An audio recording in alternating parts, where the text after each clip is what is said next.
Okay, let's see how this sounds. Wanted. Scientists versed in multiversal studies act in advisory capacity on Internet Review Show. No megalomaniacal tendencies, please. Well, that sounds too desperate. I should probably ask for references. Huh? Incoming transmission from Isaac the Media Hunter. Oh, better get that. Hey, Hewy! Finally got a hold of you. Hey Isaac, what's up? You kind of caught me in the middle of writing a help wanted ad. Is this for that scientist position you mentioned in our Mu Mesa collab? Yeah, I've put it off for too long, and the staff and I really need the extra help to protect the new headquarters in case anything else happens. Yeah, wouldn't want what happened last time to occur again. Nope, not going on any more hiatuses if I can help it. 6 years and 8 months is enough. Damn right. Anyway, to what do I owe the pleasure of this call? Well, I was thinking of what to fill one of my review slots with, since I'm doing one of the Detective Conan movies, but I have nothing to do before it. I was kinda thinking of maybe doing another independent animated work. Indie animation? Yeah, like when the cartoon hero and I covered the Lackadaisy pilot. What do you say? Never really covered indie animation before. Well, except for when I co-reviewed Reversal of the Heart with Kamari on her channel during my Soul Saga. What did you have in mind? Well, Lunar Dragon Entertainment just put this out. Consider my interest piqued. Here comes Hewy, gonna give you the news. Time to watch his animated movie reviews, whether hand-drawn, CGI, puppets or clay. If you've got a good story, you'll be making his day. See you at the movies, cartoon movies. See you at the movies, hold the news. See you at the movies, like nobody's business. Hey, see you at the movies, animated movies that is.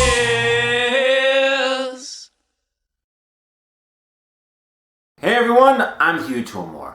Welcome to Huey's Animated Movie Reviews, the show where I review animated films from old to recent, whether they be hand-drawn, stop-motion, or computer-generated. And I'm the Media Hunter, reviewer of animal media and amateur game designer. Speaking of which, while I've mainly discussed professional animation on this show, there is a rapidly growing niche that's equally important in entertainment these days. Online, independent, or indie animation. These are typically animations made by one single person or even a team of animators not employed by big companies like Disney, Warner Brothers, or DreamWorks, who create works funded out of their own pockets or given donations through crowdfunding websites from interested members of the potential audience to bring their very own stories to life through the art of animation, whether it be hand-drawn, stop-motion, or computer-generated. Some online indie works can end up making a huge success, leading to being a recognizable franchise. Some examples include Hell of a Boss and Has Been Hotel by Vivian Medrano, Monkey Wrench by Joshua Palmer, and most recently, The Amazing Digital Circus by Glitch, which currently airs on Netflix. Then there's the company responsible for the subject of today's review, Lunar Dragon Entertainment, founded by Heather Parra. According to their official website, they're an indie production company aiming to create live-action and animated stories in the sci-fi, fantasy, and action-adventure genres. While they have plenty of projects in the scripting phase, they currently only have one project fully completed, a 27-minute-long short acting as a pilot for an animated sci-fi fantasy adventure series. And it deals with one of my all-time favorite subjects, dinosaurs! Yeah, you definitely love your dinosaurs. I bet this pilot will really make you happy, given what they have in store. So, are you ready for it? You bet! So, released to YouTube on June 27th, 2025, the short is Talon. We open up on prehistoric North America circa 66 million years ago during a meteor shower at night being watched by a family of Dakota raptors, including the titular Talon, her uninterested sister Razor, and their mother Droma. By the way, kudos for not using typical dromaeosaur species like Velociraptor for our main character, and making them feathered to match our modern knowledge of dinosaurs. One of the meteors crashes nearby, much to Talon's curiosity as she runs to see it with her mother trailing after her. Notice how during all of this, no one utters a word. This is all done with facial gestures and occasional sounds. yet you can tell exactly how everyone feels, what they want to do, as if they trust the audience to interpret everything that's happening. Speaking of which, most of the dinosaur sound effects are provided by professional voice actor D. Bradley Baker, who's responsible for doing the sound effects from Momo and Appa in Avatar: The Last Airbender, the Lizard in The Spectacular Spider-Man, and Wild Mutt and various other aliens in the Ben 10 franchise. Oh no, it's the Stone of Cold Fire! Don't go near it, you fool!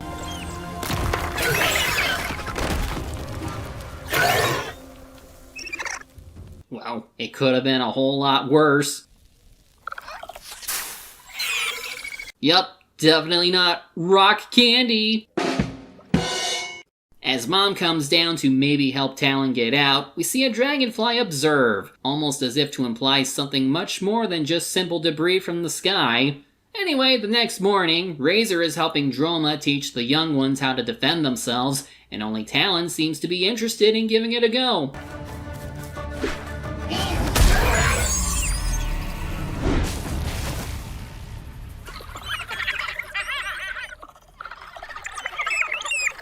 Damn. I'm suddenly reminded of my high school days.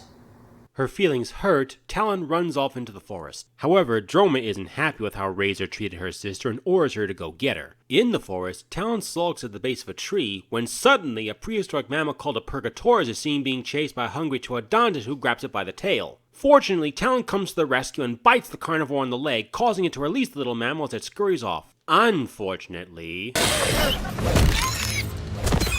Talon, I appreciate the nobility in saving something that I could see being a meal, but you're clearly outsized here. Thankfully, the little mammal distracts the Troodontis by jumping onto its face, while Razor shows up and proceeds to kick its feathered ass.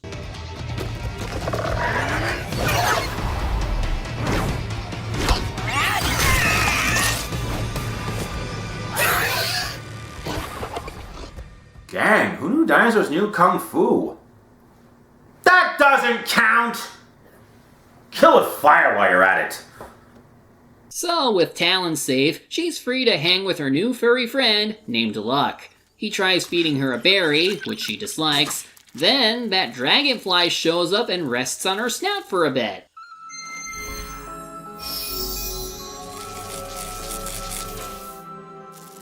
Huh, that's weird. Anyway, she chases after the insect, only to come across a couple of young alamosaurs named Coda and Bron panicking over their friend Maya, who somehow got stuck in the middle of a flowing river. Despite initial reactions, Talon wastes no time asking Luck to bring down a vine and let the others know what she's gonna do. Swim out and have Maya grab on so their friends can pull them in.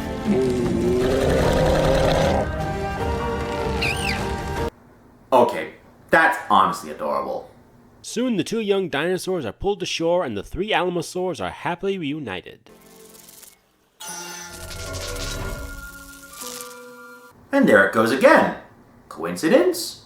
Meanwhile, in a mysterious grove, a strange rock is seen floating in front of a large tree before runes form on its surface and sends beams of light that send a shockwave across the planet. You know, this looks very much like a night elf area, what with the sprite darters flying around and the mystical tree. The beam lands on one of these strange crystals that seem to have many different pre-late Cretaceous creatures inside, and releasing a friggin' black spinosaurus with blue markings, sharp spikes, and electricity crackling in its eyes. Well, that's freaking scary. Is that going to be our first boss to fight? Certainly gives off that impression, doesn't it? Anyway, as if reacting to the rock, a blue humanoid with elf ears beams in from the sky. Friend of yours? No. Also, he reminds me more of a Nightborn elf. Oh, and the rune rock can talk! Finally, the search for our 8 champions begins! Huh. Not the type of voice I expected coming out of a mystical talking rock. Moving on, Talon plays with her new friends before Razor and her friends, Brute, Hesper, and Swift, show up to attack. Despite Talon trying to defend them, Razor is too strong. Guess no amount of self-awareness is enough to override instinct. But as the blue elf man is floating towards them, atop the flying Nimbus from Dragon Ball, the dragonfly goes down to Talon and sends another energy surge to trigger Talon's new ability.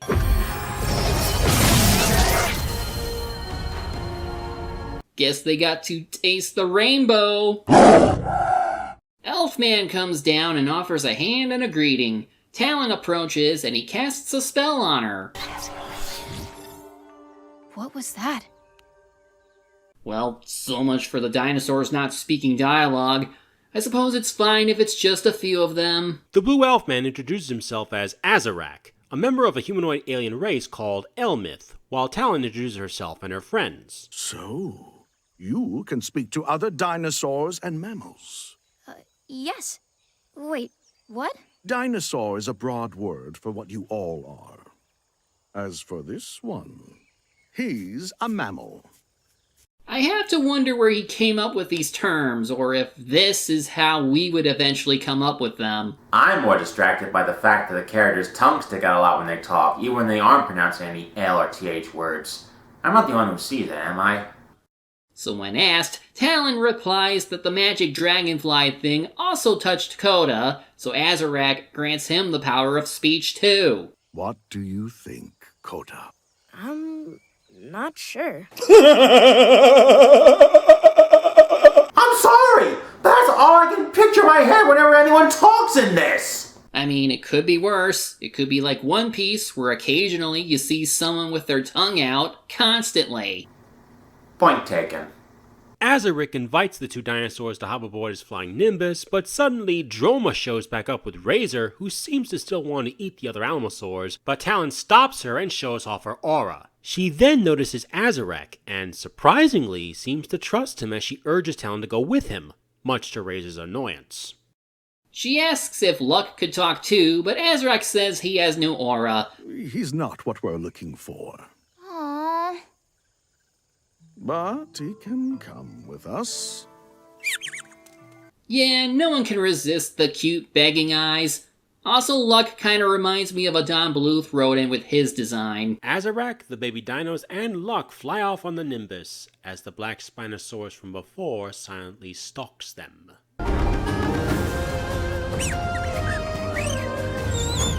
Gotta find them all the Dragon Balls. All joking aside, the animation is pretty decent overall, actually looking like an action cartoon from the 2000s. And I'm not too far off, as the animation was done by Sunman Image Pictures, or SIMP Company Limited, a South Korean animation studio who worked on such beloved 90s and 2000s animated shows as Gargoyles, Captain Simian and the Space Monkeys, Megas XLR, the Ben 10 franchise, and even recent shows like Steven Universe and The Owl House. The pilot itself is directed by Peter Chung, best known as the creator of the adult animated series Aeon Flux, along with multi-Emmy Award winner Brian A. Miller from Pat and Mike Productions, and former head of Cartoon Network Studios and award-winning executive producer Jennifer Pelfrey serving as producers. Holy moly, that is one impressive resume for working on an independent project like this. Damn, a lot of recognizable shows, and I can definitely see some resemblance in the designs we've had so far. Of course, some of the expressions make me think of Teen Titans and how Western animation adopted some of what we see in anime, like with the blank white surprised eyes we see in a later scene. In terms of more modern-esque designs, Azarak makes me think of character designs from Invincible and The Legend of Vox Machina. It's a good aesthetic either way. Inspiration is never a bad thing, especially if one were to put their own spin on something.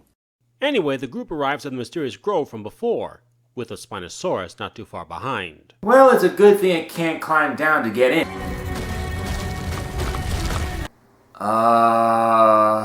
Talon, Kota, and Luck follow one of the little flying spirit creatures as it leads them to the mysterious floating rock. Greetings, my would-be champions! What is a champion? What's a paladin? Good question, Coda. How do you know my name? I know and see all. Well, that's not, creepy.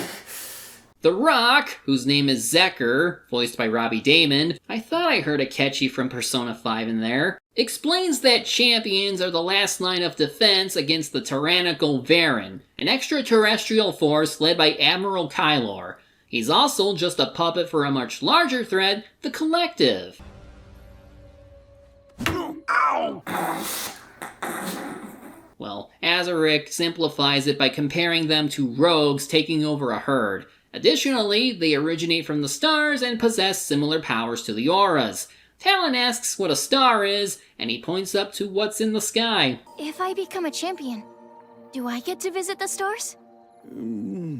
Sure, why not? This rock sure is cheeky. Zeker beckons Talon forward and bestows the sun aura onto her, while Kota is given the lightning aura. If you can prove you're worthy, I have a surprise for you. Talon sure loves surprises. Anyway, before they can look for more champions, there's a task to be done, involving the black spinosaurus. How? Oh, I let her in. What an asshole! Foolish mistake, Zeker. Oh, she's female.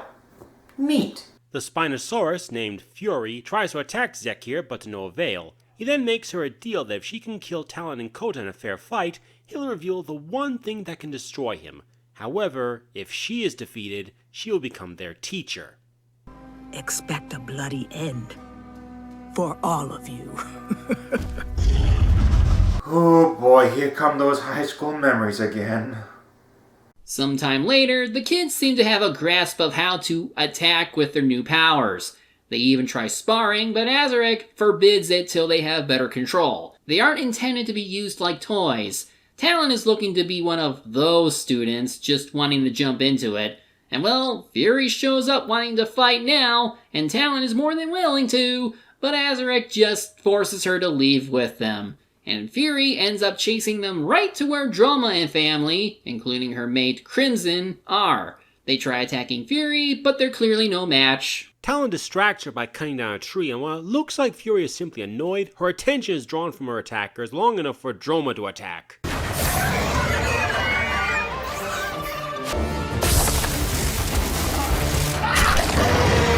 What's scarier than a tiger mom? A raptor mom! And while Azarac goes in to help too, Well, that failed. Droma too is soon tossed to the side as Talon comes to join the fight. But as Fury unleashes one final attack on the little raptor to finish her off,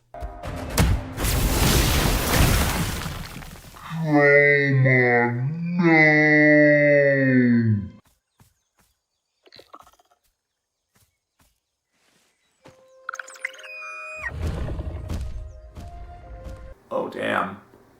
Now I'm reminded of the deaths of Bambi's mom, Littlefoot's mom, and Mufasa. and to rub more salt into the wound, Razor screeches at Talon and knocks her to the ground, clearly blaming her for their mother's death. Aww. Kota invites Talon to stay with his family, but she just wants to be left alone. That death is really getting to her, especially the next day when she refuses to be around her best friends. Razor was right. I don't belong anywhere. I don't belong anywhere. No, you stay away. Doesn't help when Azarek shows up to talk. This is all your fault! I want my mother back! It doesn't work like that. Once I kill Fury, you can take back the aura. However, Azarac warns Talon that if she goes down the path of revenge, she'll want to kill off the traits that make her unique, such as her kindness and courage. And while Talon says she'd be better off without them, Kota and Azarac disagree. Maya would be at the bottom of the river if you were like everyone else. The ones we cherish are never truly gone. They are always with us, here. What's here? Love. It's what you and Kota show for each other. It's the reason your mother saved you. She lives on through you. Honestly, while the whole your loved ones are gone but they'll always be with you trope has been played out many, many times before in other animated media, it still works when done right, and this pilot does it pretty well. I don't mind it here either. It helps humanize Talon as a character more than just being your typical dinosaur. That and being a carnivore, which are often demonized in other dinosaur media. I changed my answer. I don't fight to visit the stars.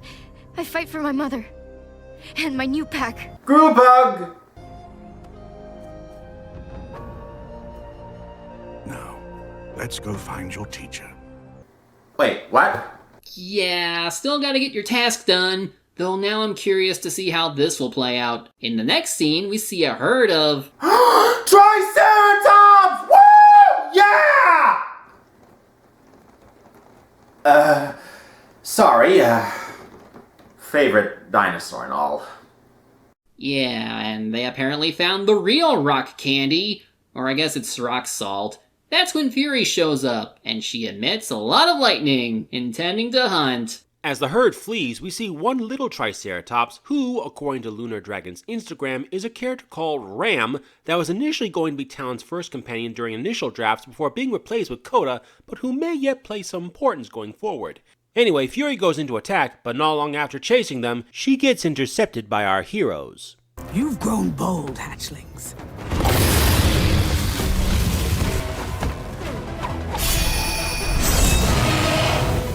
And it's a pretty epic fight. Even Azaric helps for a bit, while Talon and Coda do the most with some combo moves. In one final move, Coda knocks over a tree with his tail lightning, which Talon runs up, then leaps off to attack Fury with...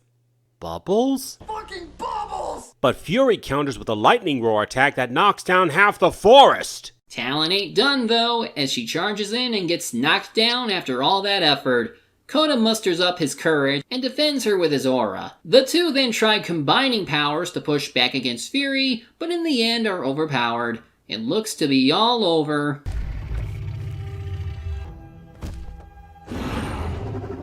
Well, you both proved you have tenacity. What are your names? Talon, Coda. I will gladly teach you, Talon and Coda. Champions of the sun and lightning auras. Talon, you do remember that Fury killed your mother, right? Why the hell are you happy that she's going to be your teacher? Wasn't the whole reason you were fighting her was to avenge your mother's death? Yeah, this doesn't make any sense in the moment. I imagine if we had more time, they'd acknowledge what happened, or even say how that's just the way of nature, given they're animals and all, which would be more complicated given their self-awareness. This just seems a bit rushed. But yeah, Fury agrees to teach them and goes back with them to the grove. She still doesn't like Zekker though, but whatever. Time to grant Talon the special surprise he promised.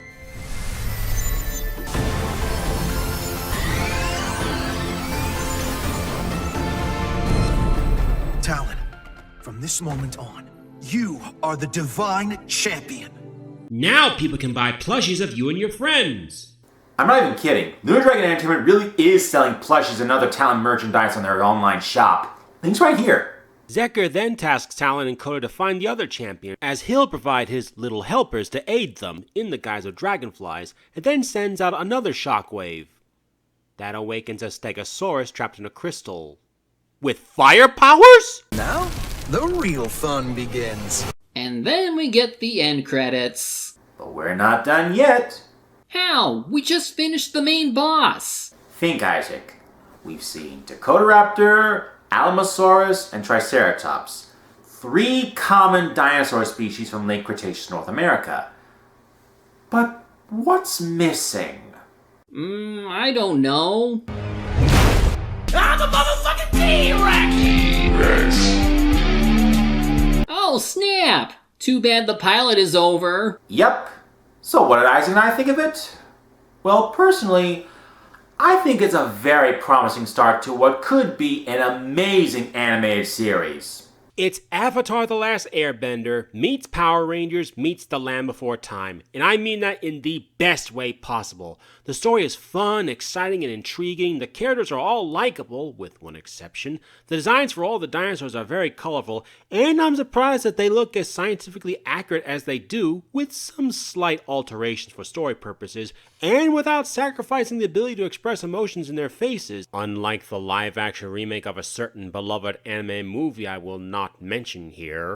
I do like the unique blend of genres that Hewy mentioned, and it does feel promising with the level of detail and animation from just this pilot. Some things could be ironed out with the animation, but especially with certain plot points like the one between Talon and Fury. Seriously, they made it a big deal that Droma died and Talon resented Fury for it, and they just seemingly dropped it after that final fight. I'm sure the issue will be addressed as the series continues, as the official website does state that they have written 8 episodes in total, with 9 to 12 currently being planned out, but that's just wishful thinking. Let's hope so. I could at least see this relationship work and lead to interesting things down the line. Just needed some sort of acknowledgement and not just all smiles for a job well done. So together, Isaac and I give the pilot for Talon a score of 4 stars out of 5. Here's hoping one day it'll be lucky enough to air on television or streaming if it ever gets picked up for a full series by a major entertainment company. But if not, then may it thrive as an online series. Well, that's all for now. I'd like to thank Isaac for recommending we review this pilot together. I seriously need to consider reviewing more pieces of independent animation in the future. No problem. Glad you enjoyed it. And yes, definitely consider looking at more. You might find some rare gems. Here's hoping. Anyway, that's all for now, as I gotta get back to writing that wanted ad. Be sure to join me again for my next review. Until then, this is Isaac the Media Hunter and I saying, see you at the movies. Animated movies, that is.